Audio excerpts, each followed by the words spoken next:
श्री कृष्ण का संपूर्ण महाकाव्य जीवन, भविष्यवाणी और कंस की क्रूरता। मथुरा में राजा कंस शासन करता था, जो देवकी का भाई था। देवकी के वसुदेव से विवाह के समय जब कंस उनकी रथ चलाता था, आकाश से एक दिव्य भविष्यवाणी गूंजी कि हे कंस, देवकी का 8वां पुत्र तुम्हारा संहार करेगा। भय से पागल कंस ने देवकी के केश पकड़े और तुरंत मारने के लिए तलवार उठाई। वसुदेव ने विनती की कि राजा, वह तुम्हारी बहन है, भविष्यवाणी उसका नहीं बल्कि उसके पुत्र की है। मुझे मारो पर उसे बचाओ। मैं वचन देता हूँ कि हमारे हर बच्चे को तुम्हारे हवाले कर दूंगा। कंस ने तलवार नीचे रखी, लेकिन देवकी और वसुदेव को कैद कर दिया। जैसे जैसे बच्चे जन्मे, कंस ने 6 पुत्रों को निर्दयता से मार डाला।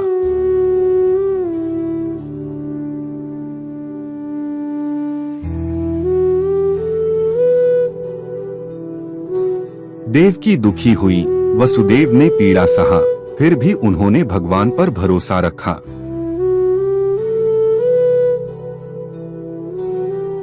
दिव्य तैयारी। सांतवे पुत्र को दिव्य शक्तियों द्वारा गोपियों के घर रोहिणी के गर्भ में भेज दिया गया, जिससे बलराम सुरक्षित रहे। कंस सोचता था कि देवकी ने गर्भपात किया है। 8वीं गर्भावस्था आई और आधी रात को भगवान विष्णु देवकी के कारागार में प्रकट हुए। उन्होंने कहा कि मैं तुम्हारा पुत्र बनकर कंस का अंत करूंगा। मुझे यमुना पार कर गोकुल ले जाओ और यशोदा की पुत्री से मेरा आदान प्रदान करो।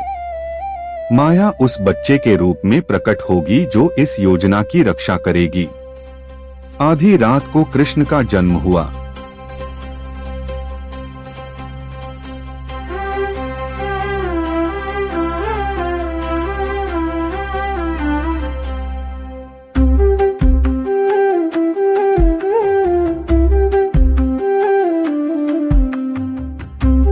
जो गहरा वर्ण और तेजस्वी थे। कारागार के दरवाजे अपने आप खुल गए, पहरेदार सो गए, जंजीरें टूट गईं। वसुदेव ने बच्चा लेकर उफनती यमुना को पार किया, जिसके जल स्वयं रास्ता देने लगे। उन्होंने कृष्ण को यशोदा के घर रखा और उसकी बच्ची को वापस लाए।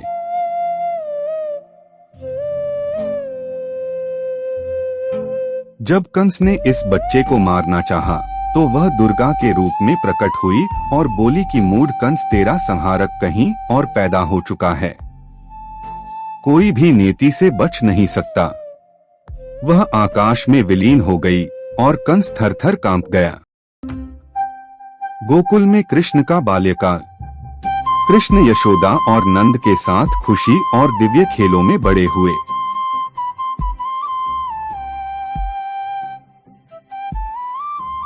पूतना नामक मायावी राक्षसी ने विषपाई दूध खिलाने का भेष किया, लेकिन कृष्ण ने उसकी प्राणशक्ति खींचकर उसे मुक्त किया। शक्तासुर गाड़ी राक्षस को बाल कृष्ण के थप्पड़ से तोड़ा गया। त्रियावर्त झोड़ा राक्षस ने कृष्ण को आकाश में उठा लिया, लेकिन कृष्ण के बढ़ते वजन से वह मरा।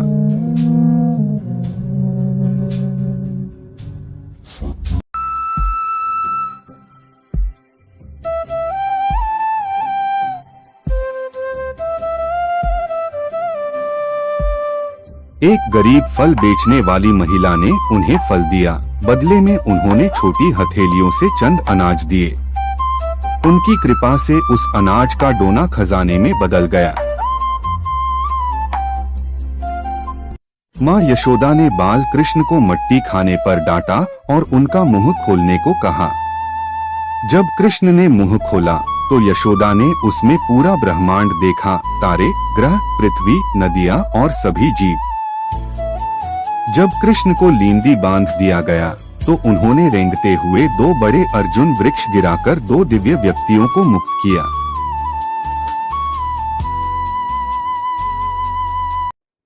कृष्ण मक्खन चोरी करने वाले प्यारे बालक थे, जो अपने दोस्तों के साथ गांव में मक्खन चोरी करते थे। गलती पाकर भी उनकी मासूम मुस्कान से सभी का क्रोध दूर हो जाता था।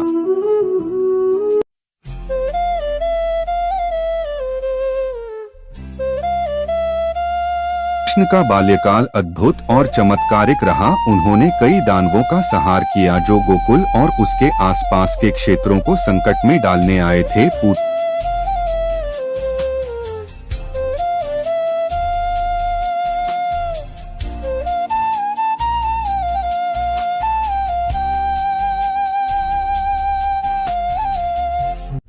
प्रिय लीला और चमत्कार। कृष्ण ने कभी गोपियों के कपड़े छिपा दिए जब वे यमुना में नहाईं, उन्हें भक्ति और समर्पण सिखाया। जब कालिया नाग ने यमुना के जल को विषाक्त किया,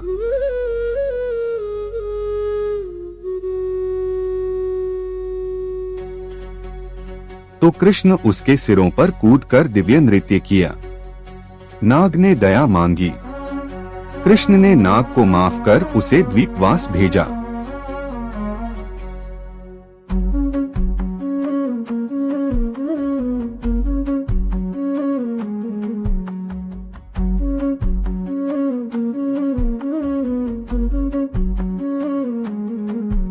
गोवर्धन पर्वत। इंद्र ने क्रोधित होकर बरसात भेजी क्योंकि लोग गोवर्धन की पूजा करते थे। कृष्ण ने अपनी छोटी उंगली पर पूरा गोवर्धन पर्वत उठा लिया। 7 दिन और रात तक वृंदावन के सभी लोगों को वहां छतरी दी और सिखाया कि सच्चा भक्ति जीवित परब्रह्म को है, न कि केवल रस्मों को। रास लीला और राधा। रात में कृष्ण की बंसी की मधुर धुन सुन गोपियां जंगल में आईं।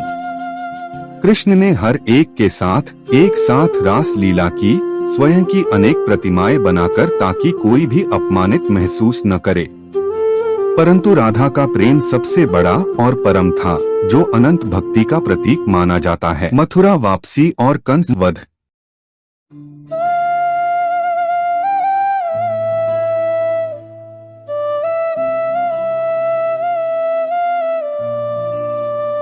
कंस ने कृष्ण और बलराम को कुश्ती के अखाड़े में बुलाया। वहां कृष्ण ने कंस के महान पहलवानों को मार डाला और अंत में स्वयं कंस पर चढ़कर उसे मार डाला।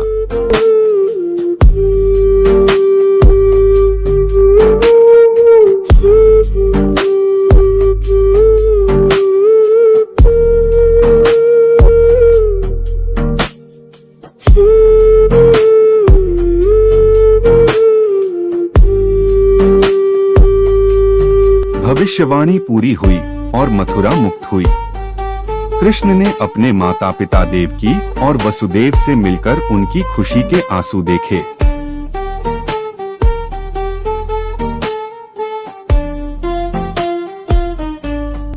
द्वारका के राजा कृष्ण।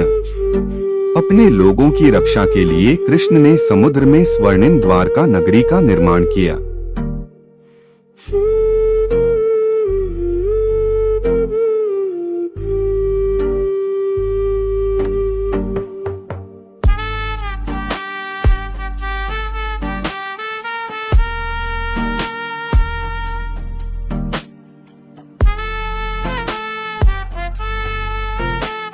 उन्होंने रुक्मिणी से विवाह किया, जो केवल उन्हें चाहती थीं और जबरन विवाह से बचना चाहती थीं।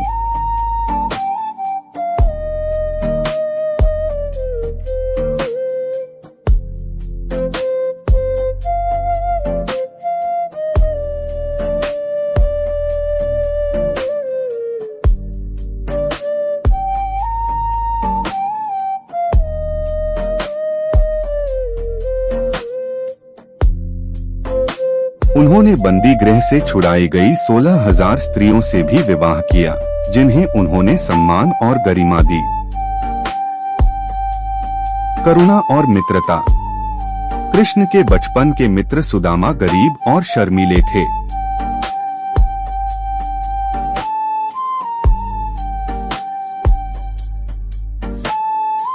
वे एक मुट्ठी सूखे चावल लेकर आए।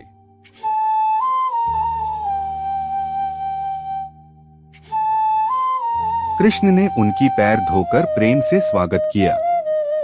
बिना कहे सुदामा धनवान हो गए। महाभारत में जब द्रौपदी का अपमान हुआ तो उन्होंने कृष्ण से मदद मांगी। उनकी साड़ी अंतहीन हो गई और उनका अपमान टल गया। महाभारत और गीता। युद्धभूमि में अर्जुन अपने संबंधियों से युद्ध करने से कांप रहा था। कृष्ण, जो उनके सारथी थे, ने शाश्वत सत्य का उद्घाटित रूप दिखाया। उन्होंने अपना विराट रूप प्रकट करते हुए कहा कि मैं काल हूँ, संहारक। सारे प्राणी मुझसे उत्पन्न होते हैं और मुझ में लुप्त होते हैं। तुम्हारा कर्म करना धर्म है, फल की चिंता नहीं। मुझ में समर्पित हो, मुक्ति पाओ। यह शिक्षाएं भगवद गीता बनी। द्वारका का मंगलाच्छाद। वर्षों के महिमामय जीवन के बाद अहंकार और शापों ने यादव कुल को नष्ट कर दिया। कृष्ण ने यह जानते हुए कि उनका खेल समाप्त हो रहा है, अपने लोगों को उनके भाग्य पर छोड़ दिया। कृष्ण का स्वर्गवास। द्वारका के पास जंगल में कृष्ण ध्यान में बैठे थे। एक शिकारी जरा ने उनका पैर हिरण समझकर तीर चलाया।